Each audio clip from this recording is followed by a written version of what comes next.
तो दोस्तों आज आपको ऐसी जानकारी देने वाली हूँ इस ब्लॉग में, जो आपको जानकारी कहीं नहीं मिलेगी। जब आप पुस्तकों में पढ़ना चाहेंगे वही तभी वहाँ मिलेगी, या फिर आप नेट पे खंगालेंगे तब मिलेंगी। तो मैंने ये सोचा कि बाकी सारी चीजें बताने से पहले आपको संक्रांति के विषय में बताएं कि संक्रांति क्या होती है और संक्रांति क्यों मनाई जाती है। तो जैसा कि मैंने अपनी दादी और नानी बाकी बुजुर्गों से सुना, तो उसके विषय में हमने ये जाना कि यह हिंदू पर्व है, हिंदुओं का त्योहार है, जो मध्य शीतकालीन फसलों का उत्सव है। जैसे रबी खरीफ की जो फसलें होती हैं जिनमें दालें और तिलहन होता है, तो उसमें उस उन फसलों को जब काटा जाता है तो ये मध्य शीतकालीन का समय होता है, शिशिर ऋतु होती है जिसमें कि ये फसल काटी जाती है। तो इनमें दलहन माने दालें और तिलहन माने तिल। तो तिल में जो है सफेद तिल, आपका काला तिल, अलसी और ये तिलहन जितना भी तेल निकालने वाले हैं उनको तिलहन कहते हैं। तो ये चीजें जो है वो काटी जाती हैं, और दलहन माने उड़द की दाल, मूंग की दाल, मोठ, इस तरीके की चीजें फसलें काटी जाती हैं। तो उनको जो है उन फसलों को जो है जब काटा जाता है तो सबसे पहले हम लोग के हिंदू धर्म की मान्यता के अनुसार ईश्वर को समर्पण किया जाता है। हिंदू धर्म की मान्यता हो या किसी भी धर्म की जो मान्यता होती है, वो सबसे पहले जो उनका इष्ट होता है उसको समर्पित किया जाता है। जो भी हम पहले फसल काटें या कोई भोग बनाए या कुछ भी बनाए, वो ईश्वर को, अपने इष्ट को समर्पित करने का सभी धर्मों में विधान है, जहां तक मैं मानती हूँ। तो कुछ ना कुछ हो, जो भी जैसा भी करता हो अपने अपने इष्ट को समर्पित करता है।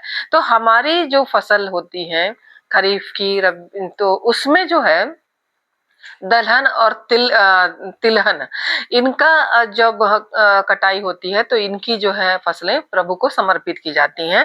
तो जो है नारायण को मैनेजर कहा जाता है, मैनेज करते हैं, ऑर्गेनाइज करते हैं।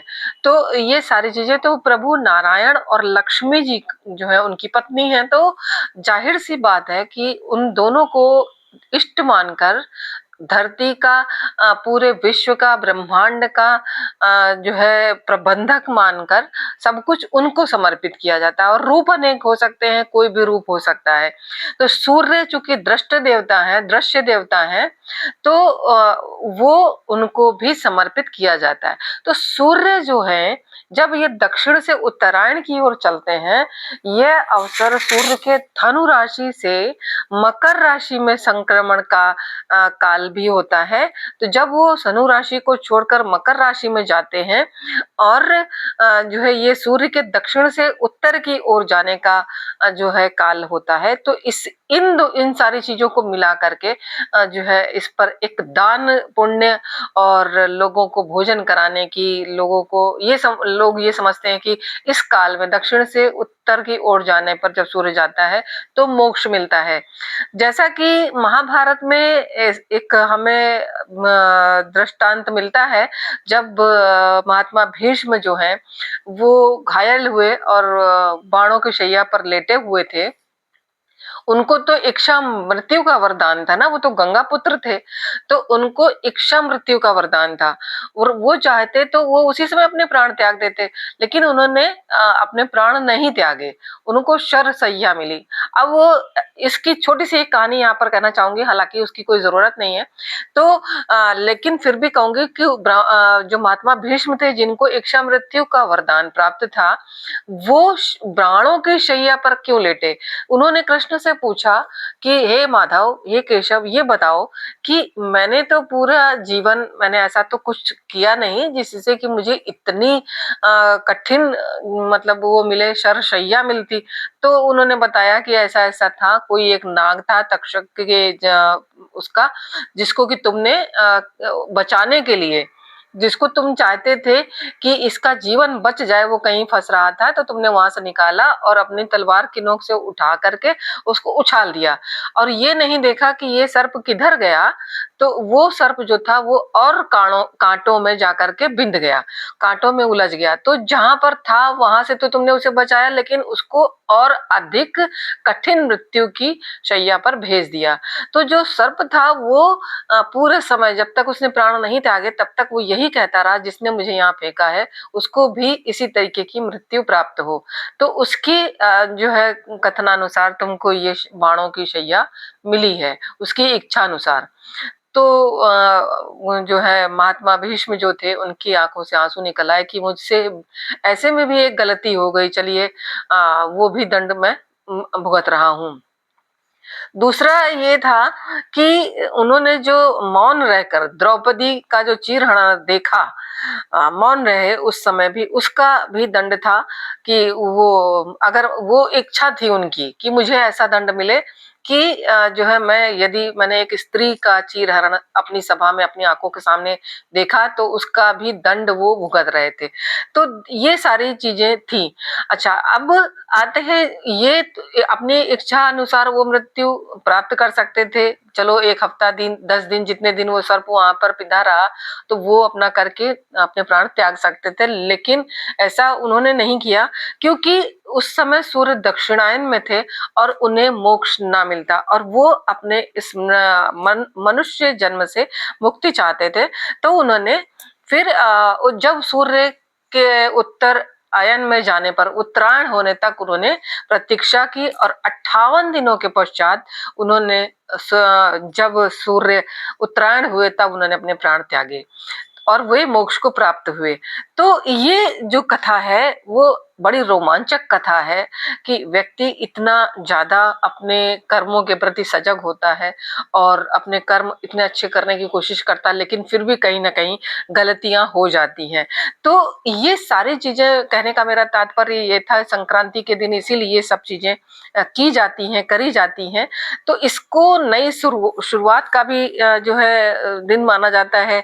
इसमें बहुत से लोग पतंग उड़ाते हैं, अलाव जलाते हैं, मेले होते हैं और सामाजिक मेल जोल होता है जिनमें खिचड़ी बांटना और जैसे दही बड़े लोग बनाते हैं अपने घर में। मैं भी अपने घर में देखिए दही बड़े बना रही हूँ और हमारे यहाँ दही बड़े बनाने का है, खिचड़ी के जो है साथ दही बड़े का प्रचलन है। सभी जगह होता होगा, सबका अलग अलग होता है। जैसे बिहार में दही चूड़ा खाया जाता है और हमारे यहाँ खिचड़ी जब बनती है तो उसमें दही बड़ा और पापड़ हो, अचार हो, ये सारी चीजें खाई जाती हैं। तो मैं बता रही थी कि संक्रांति को किन किन नामों से जाना जाता है। ये मैं मंगोड़े मैंने बनाए और दही बड़े बनाए। बीच बीच में मैं कुछ कुछ बीच में घर का भी बोल दे रही हूँ। ये मैंने भगवान का भोग निकाल लिया, जैसा कि मैंने आपको पहले कथा सुनाई कि भगवान के भोग के लिए होता है। तो ये भगवान जी के लिए, हमारे लड्डू गोपाल के लिए है और मैं अपने पूरे लक्ष्मी नारायण भी हमारे पास विराजमान है तो उनके लिए भी मैंने ये टमाटर और धनिया की चटनी, कहीं भी इसमें लहसुन वगैरह हमने नहीं डाला क्योंकि भगवान का भोग लगाते हैं। वो छौंक लगाते हैं दही बड़े में तो हम आगे से लगा देते हैं। खिचड़ी के साथ जो दही बड़ा बनता है उसमें हम डिफरेंट तरीके से नहीं वो करते हैं, इसको सिर्फ चटनी, खट्टी मीठी चटनी बना लेते हैं और खिचड़ी के साथ, ज्यादातर तो खट्टी चटनी के साथ, कड़वी और चटपटी चटनी होती है उसी के साथ खिचड़ी खाते हैं तो वो उसका स्वाद दोगुना हो जाता है। तो हम आपको ले चलते हैं कि अपने भारत में खिचड़ी को, मकर संक्रांति को किस किस नाम से जाना जाता है। उत्तर प्रदेश में जो है मकर संक्रांति भी कहते हैं, इसको माघ मेला भी कहते हैं। यहाँ प्रयाग में बहुत बड़ा मेला लगता है, कभी कभी 12 वर्ष पश्चात यहाँ पर कुंभ का मेला होता है। आप लोग ने देखा होगा, सुना होगा, पिछली वर्ष 2025 में यहाँ पर कुंभ का मेला था, बहुत ही बढ़िया था। बहुत मतलब वहां पर कितने लाखों व्यक्तियों ने वहां पर जाकर के कुंभ में स्नान किया। मैंने खुद भी जाकर के स्नान किया था। तो पुण्य के लिए ही सब जाते हैं कि पुण्य मिले, मोक्ष मिले, तो मैंने भी वही सोच के किया। तो मैं आगे बढ़ती हूँ। आंध्र प्रदेश में संक्रांति को कहते हैं संक्रांति बोलते हैं।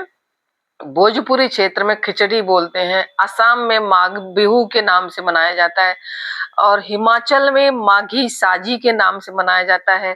केरल में इसको मकर तिलक्कू के नाम से, कर्नाटक में मकर संक्रांति के नाम से, पंजाब में माघी संग्रांत के नाम से, तमिल में पोंगल, जम्मू में संग्रांत, गुजरात में उत्तरायण, उत्तराखंड में घुघुती, बिहार में दही चूड़ा, पश्चिम बंगाल में मोकोर संक्रांति कहा जाता है। तो और इसके अतिरिक्त हमारे देश के अलावा कहाँ-कहाँ मनाते हैं, नेपाल में, थाईलैंड में और कंबोडिया में भी इस संक्रांति को मनाया जाता है। तो जैसा कि मैंने आपको बताया कि लक्ष्मी नारायण और सूर्य की पूजा होती है, तो उसके साथ-साथ एक कहानी और जुड़ी हुई है कि भगीरथ जब गंगा जी को वहां से लेकर के आए ब्रह्मा जी के कमंडल से, तो गंगा जी जो थी वो उनके पीछे पीछे पीछे आई और कपिल मुनि के आश्रम से होती हुई जब वो यहाँ सागर में मिली, तो उस संगम क्षेत्र को गंगा सागर क्षेत्र के नाम से जाना जाता है। और वहां पर कहा जाता है कि जो भी वहां पर जाता है, पहले ये था कि सारे तीर्थ बार बार, गंगा सागर एक बार, तो गंगा सागर में जो भी जाकर के स्नान कर लेता है वो वहां पर मोक्ष पा जाता है। तो जब माँ गंगा वहां से आई, वो मोक्ष के लिए ही आई थी, कपिल मुनि के आश्रम में भगीरथ के साथ जो है वहां पर भाई और पूर्वज वहां पर थे, तो उनको तारती हुई जब वे वहां पहुंची, सबको मोक्ष कराते हुए वहां पहुंची, तो उनको मोक्ष प्रदान किया। तो इसी के साथ दोस्तों फिर मिलेंगे, take care and bye bye.